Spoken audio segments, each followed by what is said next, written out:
All right, how's everyone going? Good? Everyone full belly, nice cake? Yeah? All right, so as he said, my name's Mick. I have been many things over my life. We'll get straight into who I am. Who am I? I'm Mick the WordPress mentor now, but I haven't always been that. I used to be Mick the camp oven cook. Used to do all the caravan shows on the Gold Coast and Brisbane, teaching camp oven cooking. But I won't get too much into all those things. And before I did camp oven cooking for the last 7 years. Well, I did camp oven cooking for 7 years, and then before that, I worked 7 years on the floor at Dracula's in costume and makeup, running around, and you know, looking a lot different to what I do now. So, but yeah. And I used to do all the stage shows and stuff at caravan shows, so I'm not new to speaking in front of an audience, but it's just a different topic.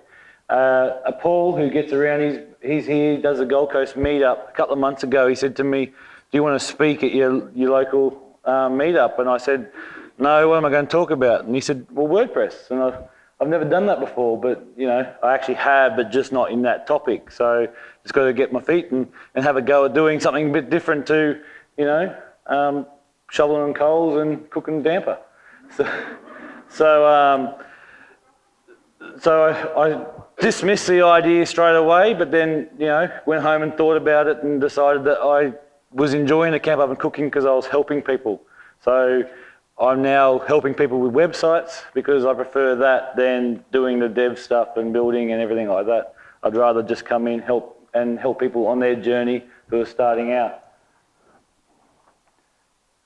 So this talk today is more informational than educational. And it's just to give you some points that you can go home and look into, because everyone's journey is different and you might be already doing some of this, and you just choose what you need to research and then look into, you know, implementing that in here. So who here today is a beginner? Who's starting out in their journey? Yep, a few of you. Cool. What are we going back with? And so why are we talking about this topic? Well, most people who are starting out get told WordPress is easy. And, you know, they go out there and they install WordPress on their server and put a couple of pages, content on there, and then later on they ask questions like these. People who are starting out tend to ask questions such as these after they're building their website. How do I speed up my website?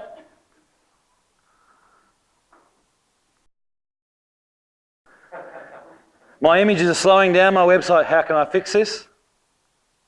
How do I do SEO? How do I get Google to visit my website? And how do I make my site look more professional? Now, these are normally things that people seem to do later on in life in their journey, instead of knowing that they've got to do it from day dot, and it'll be so much easier for them to do instead of costing money because they've got to change this or change that and move hosting or whatever. So I'm here today to try and give you guys something to, you know, go home and work on to make sure that you don't have problems down the track. So basics of web design is my number one. These are in no real order other than this one. So this is about understanding the elements that go into making a website. Doesn't matter what platform you're using, whether it's WordPress, Wix, if you don't understand all the bits and pieces that make the website and how to do all that, then you're going to have a few problems down the track. So when I moved over from Joomla to WordPress, it was a pretty easy switch because I already had all that foundation and knowledge about how to build a website. It was just learning the platform that I'm using. Same as when I learned Photoshop 20 years ago, when I had to learn other programs, they all did the same thing, but just in a different way, and we had to adapt to that. So number two is web hosting. That's one of the biggest things that everyone goes to when they have slow websites, and they always run out. And I used to do it when I first started building my websites, run out and buy the cheapest host I could buy.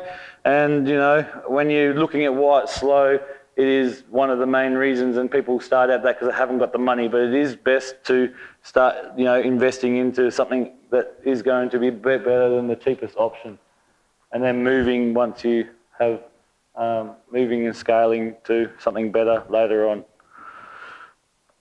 That does grow. Another one here is SSL certificates. So this is another thing that for a long time I never had an SSL certificate, didn't have to worry about it because I never did e-commerce. But with the way, Google and everyone's starting to come in, it's best to have one on your website. And a lot of the hosts don't give you a like some of the cheaper ones don't give it, and then they ask you to pay for it. Recently, I had a lady who was ringing Crazy Domains going, hey, my website's hacked. And she thought it was hacked because it was bringing up the screen. But when you clicked on it to bypass it, it took her to someone else's website on that shared hosting because it was bringing up their SSL certificate and it was confusing them. And then Crazy Domains are telling her that she's got to spend all this money to get it cleaned when all it was is that we just needed an SSL, but we end up just moving her to another host that was better suitable for her. Permalinks is another one that most people, hopefully if you're watching a video or education, they tell you to do this, but sometimes I've been doing a lot of research on how people build websites so that I can try and better myself in my education, and permalinks sometimes don't get talked about, and then later on, and I have had that the other day, when I had to then do redirects on everything to Google because everything was indexed under, the wrong thing. So it can be something that happens down the track that might cause problems. Then another one is backup and restore. A lot of people go, oh, my host does backups. But then, yeah, they might do. But some hosts, capitalise on this, and I know I've had this before, that they ask you to pay money to get them to restore their backup. So we shouldn't rely on our hosts. And some hosts, they have a button inside that enables you to restore from backup really quick. And then others, you don't have that option either. But the best way to do is use a third-party plugin that like Updraft, and it goes to remote. And then if you ever need it, you can just restore back from that. There's no reason why you shouldn't be backing up your website very regularly. Like I said, I am more about information, and hopefully you can go home and we've got some questions afterwards. And security is another one. And my website's been hacked and stuff like that. There's some very easy things to try and put up some preventions to stop this from happening. And a lot of people use WordFence, and there is a talk later on by the WordFence dude about his spending his life cleaning websites for WordFence. It's very easy to do that, and that way it stops people from hacking. And another one is not using admin as a password or something like that. Try and use something totally different to what you can think.